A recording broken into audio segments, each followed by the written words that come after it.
This is very special because I read your book 20, when was it published? Ancient Futures, 25 years ago? 92 or something like Well, that. more, right? Yeah. I was at university in the late 90s and Really? read it at university, and it had a Great. huge impact on me. So Great. So nice. it's really lovely to That's really be here nice. with you. That's nice. Thank you. Okay, here we go. Yeah. Helena, what does human nature mean to you? Well, I think we have to really be careful not to think that human nature is what's happened to us after we have been denatured through a process of modernization that took us away from nature, and in so doing it had such a profound impact on our human nature. So let's look at how we evolved. For tens of thousands of years, we evolved deeply connected to the living world, to the trees, to the water, to the soil, to the elements that were always changing, that were the sense of the infinite, that gave us this spiritual joy at being part of something so splendid, so remarkable, such a mystery. We evolved deeply connected to that life, and that meant also deeply connected to the life of human beings. We were deeply connected to the youngest member of our community, to the oldest. They were deeply connected to each other. And I had the privilege of living in a culture that was still functioning in that way in the mid-70s, and I basically realized that what has happened through modernity we shouldn't really call culture, because culture is forever has been the dialogue between human beings and their specific ecosystems, the climates, as I say, the soil, the water in different parts of the world. That's how we had cultural diversity, racial diversity even. That adaptation to life inevitably means diversity. And so now what I'm seeing is that there is such a hunger for reconnection. We can see this huge cultural turning towards what I call, it's a type of ancient futures micro trends, where we're returning back to home, we're longing to reconnect. There's evidence everywhere you look, across the world, that that's what people want. But tragically, the piece that's being left out is an understanding of how it's a techno-economic system that's imposed what you might call a consumer culture. But again, like I said, I don't really want to call it a culture, because it's something so artificial, it's something so completely, brutally unsuited to who we are. And it was created out of blindness. It started with slavery, it started with enclosures, driving people away from the land, driving people into cities where they became dependent on anonymous global forces, basically global traders in money and goods. And that system developed further using technology, particularly after the Second World War, with so-called cheap fuel, fossil fuels. They were never cheap. We have had an artificial economy from that time on, because we've had a type of progress propaganda that kept us believing that we were benefiting from destroying the community fabric, destroying the connections between the oldest and the youngest, destroying the connections between our bodies, our souls, who we are, and the living world, the animals, the plants. So it's fairly simple when you step back and look at that big picture. And I really feel this is what we need to do. We need to step back to see that with clarity, that now is the time to come together, all of us across the world, who know that we are a part of nature, who know that our health, our well-being is completely connected to the well-being, the health of the soils, of the water. The soils, we're learning about the microbiome in the soil and in our gut. I mean, science is proving that we belong to the living world. Now, what does it look like to embrace that, to move towards that? We must now have clarity about the path that's still being pushed on us through a sort of machine-like propaganda very much helped by algorithms and by essentially by robots that are creating a financial casino where money is being created out of thin air, money that has nothing to do with real wealth. It's all about power concentrated far away from us, out of sight and out of mind, because almost no one is talking about that system from the vantage point of life itself, from the vantage point of understanding that diversity is a fundamental principle, and that as we eradicate cultural diversity, we eradicate biological diversity. So let's be clear that right now there is a type of romanticization of robots going on in every area, but particularly in health, arguing that we'll have much better technological tools to prescribe, to also prevent disease.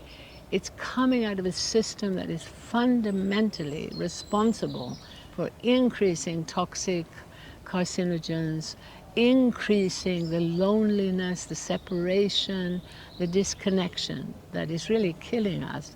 So let's really look at it systemically and embrace a paradigm shift towards embracing more localized, more place-based economies that are about re-establishing our relationships, our deep relationships with one another, and our deep relationships with the rest of life.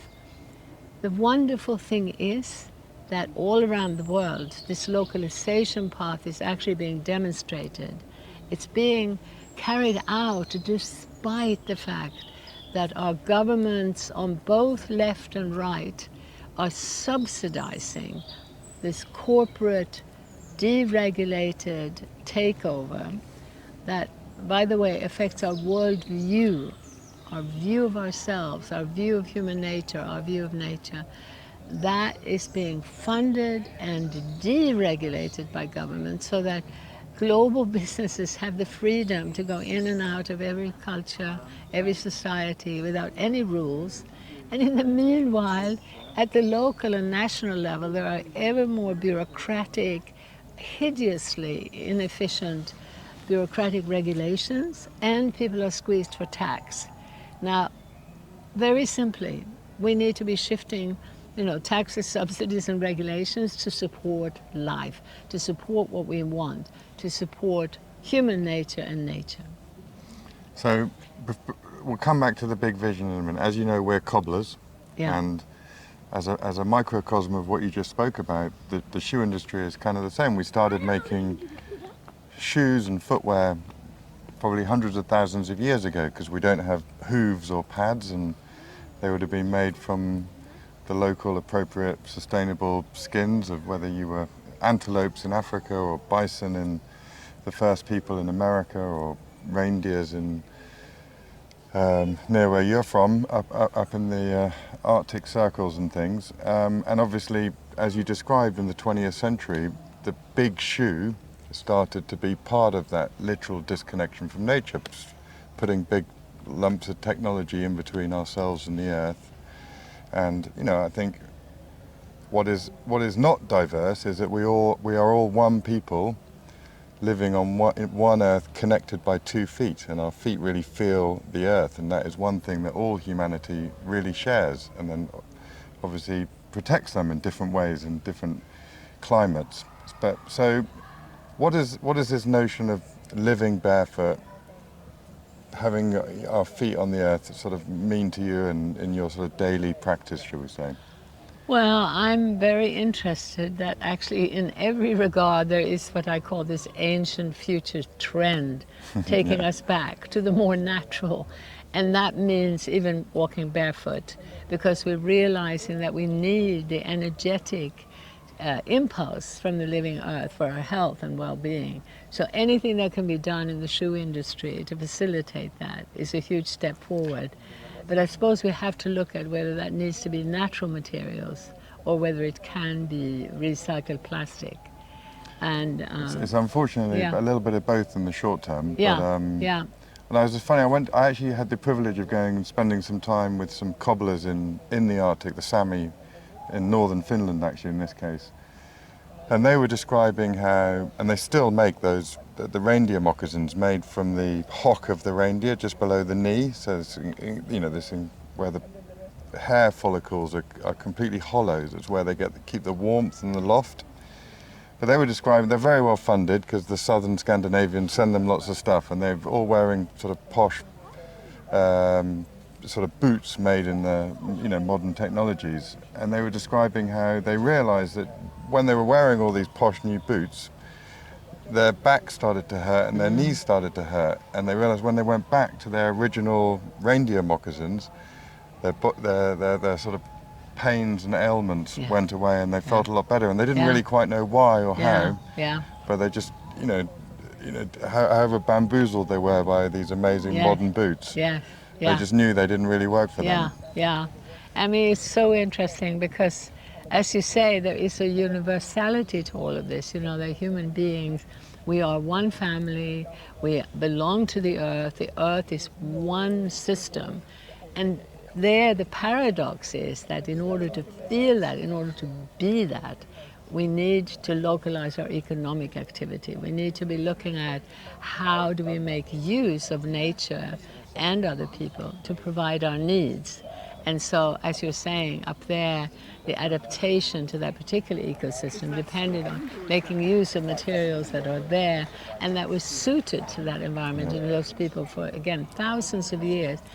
And now, as we go forward, we have to be very humble in the face of this complexity and be careful that we don't think that what's the solution in reindeer land is going to be a solution in the Amazon, or that the same plant medicines that are used in Peru are appropriate in Tibet. You know, so we have to, and you know, there's also experimentation going on, but I think we have to be careful that we do that experimentation very humbly, very slowly, you know, testing and trying. And this is where science has gone so wrong. Science has actually been now funded by vested interest and has been transforming life in ways where we have no idea of the long-term consequences. And because of over-specialization, we've lost that humility. And so that's another part of the whole picture. So I think the next part of this chat is for you maybe to share some sources of inspiration and things that that you'd like to sort of point people to some great teachings. I know you yourself write incredible books, and you know, well, your original book was a great inspiration to me. But it'd be lovely to hear about what is fresh inspiration for you these days. Well, I would also like to mention the book that inspired you. It's called Ancient Futures, and it was my account of my experience in this part of Tibet called Ladakh, and I had the enormous privilege of arriving there before modernity had, and I learned to speak the language fluently. So I've had a very rare opportunity to live in a culture that wasn't affected by either by missionaries or by colonialism or even by modern development. So it was a remarkable, amazing experience for years to live there speaking the language fluently and discovering that people had the most vital, energetic joy and sense of humor while also having this clear equanimity and inner peace and a culture that was, peaceful and amazing. And then I also witnessed overnight almost, as the modern system came in, it came in this modern form using media, advertising that glamorized this urban consumer system and made people feel stupid and backward. So I saw almost overnight the creation of depression that had never existed. I saw the creation of violent conflict between groups that had lived peacefully, Buddhists and Muslims, for 500 years. So this book is a very important contribution to understanding these two different paths into the future, and it's called Ancient Futures. We have a film by the same name, and between them they have been translated into about 47 languages. We've lost some of the tribal languages from Canada, and don't have copies of all of them, but it has been a very good tool for many people around the world and still is an inspiration. And from that, we also have made a film called The Economics of Happiness that has been used in at least 20, 25 language groups. And these are tools that you can use to build more of a community conversation and consensus. You can actually start building this new world, this new culture of more close connection, exchange, and the economic side of it is really important. The center of it really needs to be local food economies. The local food economy transforms things in a way that is deeply archetypical and has enormous benefits. So economics of happiness is a tool, and recently we have a film called Planet Local.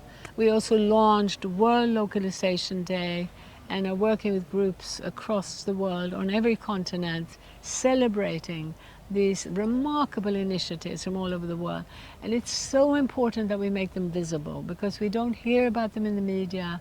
People feel depressed, and without the paradigm shift, without the big picture shift, it's also hard to recognize how important the small is, the local, the slow, the holistic worldview that also leads to holistic skills, where people develop more skills than just one identity as a cog in an industrial machine. And so this paradigm shift is happening, and it's not just a shift in thinking, it's in practice, it's all across the world. And once you discover that and you start looking in your region, you'll find so much more than you realize. And to bring that together, to share stories, and to do that globally is what can create a movement that can truly shift this global system. For me, a really big inspiration was Small is Beautiful. Here was an economist who was saying essentially what I'm saying, and he had that wake up because he went to Burma in the 60s. And in Burma, he discovered a Buddhist culture that had also been unaffected in the ways that I discovered in Ladakh. And so this book inspired me, gave me the audacity to write to the Indian government and to start doing projects that then demonstrated that another way is possible. Today, I would like people to also look at networks like Via Campesina. It's a huge inspiration to know that this is one of the biggest movements in the world, and yet most people haven't heard of it. Again, this invisibility of the important stuff. About 200 million small farmers who are really aware of the key differences between the globalizing part and the localizing part. There are organizations that are also now, they're quite globalized and fairly small, again invisible, that are documenting and showing how local food economies are still responsible for feeding the world. 70% of the food we consume comes from small peasant farmers. And the dominant corporate system, which is everywhere telling us that we can't have any animals in the cycle, and that creating terrible propaganda around a sort of carbon and climate story that is completely corporate, that is only responsible for about 30% of the food we consume, and it uses about 75% of the agricultural land. It is hideously wasteful. So there's an amazing wealth of information and truth about what's going on in the world that you can gain from looking at some of these networks. And another one is the permaculture network, the eco-village network. There are countless, really, examples of how things are being done differently. And it's a struggle because they're working against regulations in an economic system that makes it very difficult. And the more we can do to contribute to big picture activism, so we share that bigger picture, the stronger we'll become. And we need to see this big picture education as activism, We need to fund it, we need to create the films, we need to create the tools so that more people can benefit from the big picture. Amazing. And we wouldn't really exist, I don't think, as a company if it hadn't been in many ways for some of that early inspiration you provided. Really? And we still feed off it, and we've got a long way to go to, you know, but feel proud to be part of this maybe rebel alliance Oh, that thank is you. Thank coming you. through.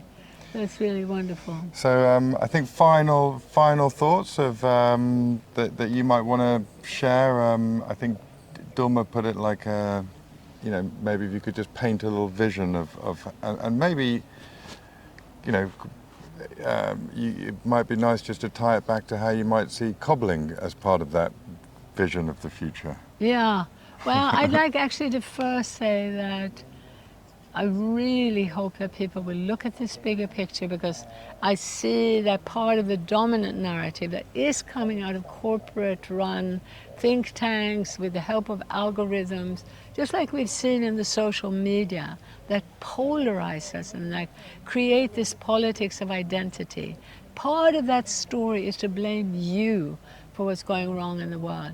It's absolutely hiding the enormous opportunity to not blame yourself so much, not to take on the guilt, nor to take on that you, through your individual shopping choices, are going to change the world.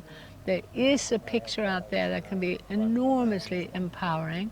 And one of the first steps is to connect with other like-minded people and to create circles of deeper dialogue where we also actually share the story of feeling connected with all our problems, our frailties. There's a lot to learn from the 12-step program, which has been forever demonstrating the enormous healing that comes from being on a journey with other people.